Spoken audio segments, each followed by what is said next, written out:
Welcome to Unmasked and Thriving, the podcast. My name is TD. I am your host.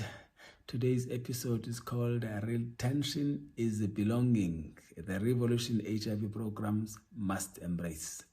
If you want to understand the modern HIV crisis, you must stop asking one and only one question: how do we treat HIV? You must start asking the harder question: how do we keep people in care? Because in 2026, treatment is not the main miracle. The main miracle is retention. The other miracle is consistency. Still, another miracle is a human being living in poverty, living in stigma, living in emotional exhaustion, but still managing to take a pill every day, year after year, while the world around them collapses. This is not a small feat. And yet our system treat it as if it is easy. They treat it as if the only barrier is ignorance or laziness or non-compliance. But we have already established the truth. People are not dying because ART is failing. People are dying because system is failing them. And the health system is failing to hold them when their life becomes unbearable. So today, this episode is not just an analysis. This episode is a declaration, because it is time to say it plainly. Retention is not compliance. Retention is belonging. And until HIV programs understand that, we will continue to bury people in the era of treatment. Let's begin with the uncomfortable truth. Many HIV systems are built like factories. Patients arrive, they are tested, found to be positive, they are initiated, given pills. In other words, they are given a date as well. To come back, they are told, they are not asked. Take this medication daily, return on time, do not miss a pill, do not miss a dose, do not fail. But people are not machines. People grieve, people get depressed, people move houses, people lose jobs, people get abused, people get tired, people get ashamed, people get scared and overwhelmed. So what happens when a system built for machines meets a human being? The human being breaks. Yes, the human being breaks. And the system calls it defaulting. But defaulting is not rebellion. Defaulting is a collapse. We need to cleanse the language of HIV programming. The phrase non-compliant patient is violent because it implies disobedience. It implies that the patient is the problem. But what if the real problem is this? A clinic that humiliates people, a queue that treats, that steals a day's wages, a nurse who speaks with contempt, a system that offers medication but not dignity. What if we call non-compliance is simply a human being protecting their dignity? Because some people would rather die quietly than be humiliated publicly. So we must stop using moral language. We must stop blaming patients. We must start redesigning systems. The HIV response has become excellent in measuring biology. We measure viral loads, we measure CD4 counts, we measure suppression rates, we measure ART coverage, but we do not measure the real battlefield: shame, loneliness, depression, fear of being exposed, hopelessness, relationship violence, trauma, exhaustion, or spiritual confusion. And yet, these are the things that drive treatment interruption. In other words, we measure the virus, but we ignore the human being. And then we act surprised when retention collapses. Let me say this boldly: if education was enough, HIV would have ended decades ago, because information is everywhere. But retention does not collapse because people don't know. Retention collapses because people are not held. So the question becomes, what does retention holding system look like? What does a retention holding system look like?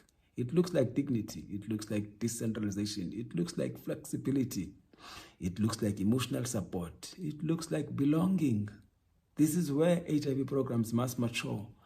Dignity is not a soft issue. Dignity is not a nice to have. Dignity is not a motivational quote. Dignity is a clinical intervention, because a patient who feels humiliated will avoid the clinic, and a patient who avoids the clinic stops treatment, and the patient who stops treatment will return to the clinic with HIV advanced disease. So the chain is clear. Humiliation to avoidance, from avoidance to interruption, interruption to relapse, relapse to HIV advanced disease, then death. Therefore, respectful service is not kindness. Respectful service is life-saving. So we need clinics that protect privacy. We need nurses trained not only in ART initiation, but in stigma-sensitive care. We need environments where a person does not feel punished for being sick. Because shame is not a side issue. Shame is a retention killer. Another major problem is decentralization. We need reform in that area. Why are we still running HIV services as if patient has time, transport, and stability? Many people work in formal jobs.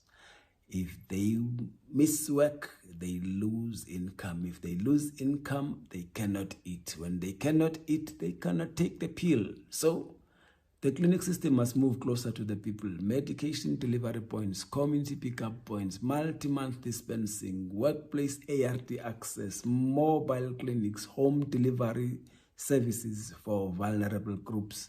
Because the longer the distance between the patient and the pill, the more likely retention will collapse. In the modern era, clinic-centered HIV is outdated.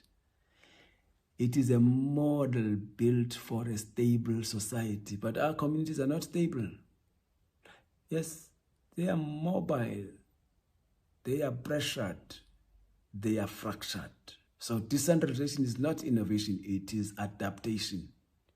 Here's the thing, if we integrate mental health into HIV care, retention will improve, because many people do not stop treatment because they want to. They stop treatment because they are tired of living, they are depressed, they are grieving, they have lost relationships, they have been rejected, they are overwhelmed, and the health system continue to give them a pill, but no emotional support. So what must change? Every HIV clinic must treat depression screening as essential. Every adherence counseling session must include trauma sensitivity. Every HIV program must fund support groups that are real communities, not formal meetings. We need peer mentors. We need people living with HIV who are stable to become navigators for those who are breaking. Because sometimes the most powerful medicine is not ARVs. Sometimes the most powerful medicine is a person who says, I have been where you are, and you will not die here. We must stop treating HIV retention as an individual discipline problem. Retention is social. If a person feels isolated, they stop. If a person feels he is being seen, they stop. If a person has no one to remind them, encourage them, or check on them, they stop treatment. So we must build adherence ecosystem, not just clinics.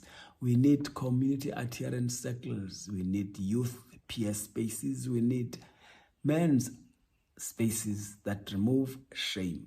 We need couples-based care models, household-level support approaches, because HIV is carried in the body, yes, but it is also carried in relationships. Now, one of the most controversial issues, faith. Some faith communities are part of the problem, but many faith communities can become part of the solution. The mistake of HIV programs has been to treat spaces of religion as enemies. But religion is not disappearing anytime soon. So instead of fighting faith, we must shape it. We must equip pastors. We must equip spiritual leaders. We must teach them that encouraging ARVs is not lack of faith. It is wisdom. We must expose dangerous healing narratives that cause treatment interruptions.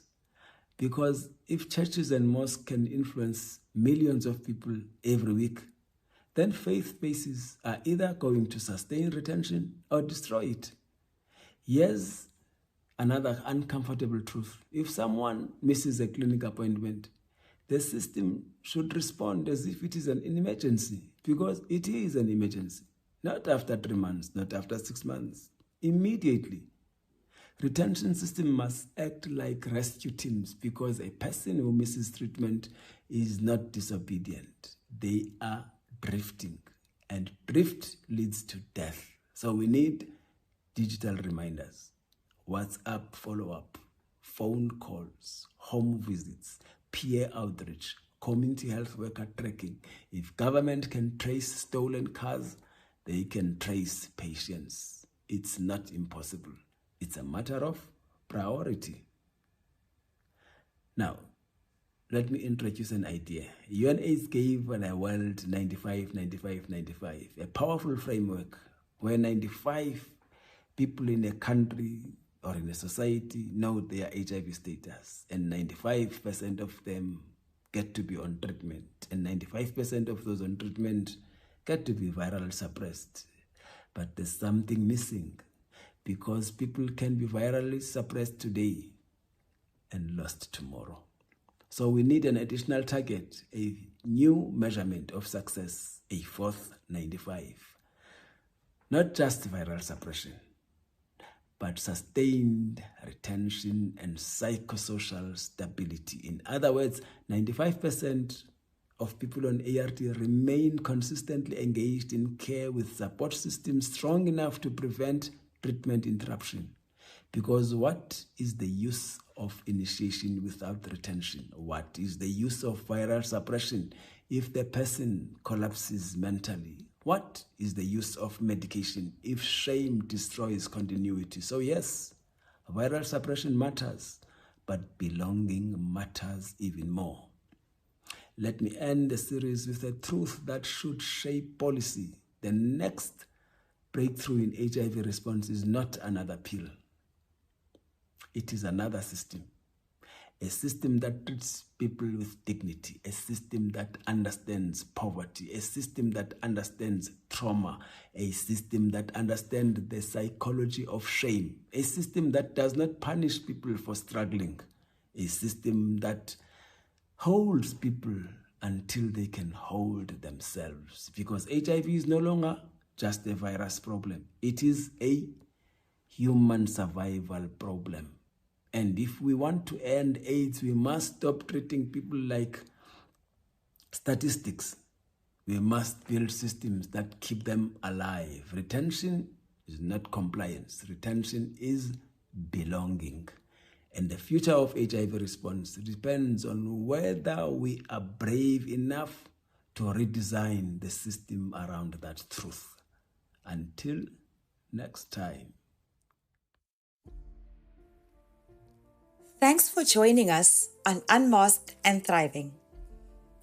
If this episode spoke to you, share it with someone carrying silent grief or sacred fire. Subscribe, review. Come back next week. Come walk with us in the abundance, authority, and victory of eternal life.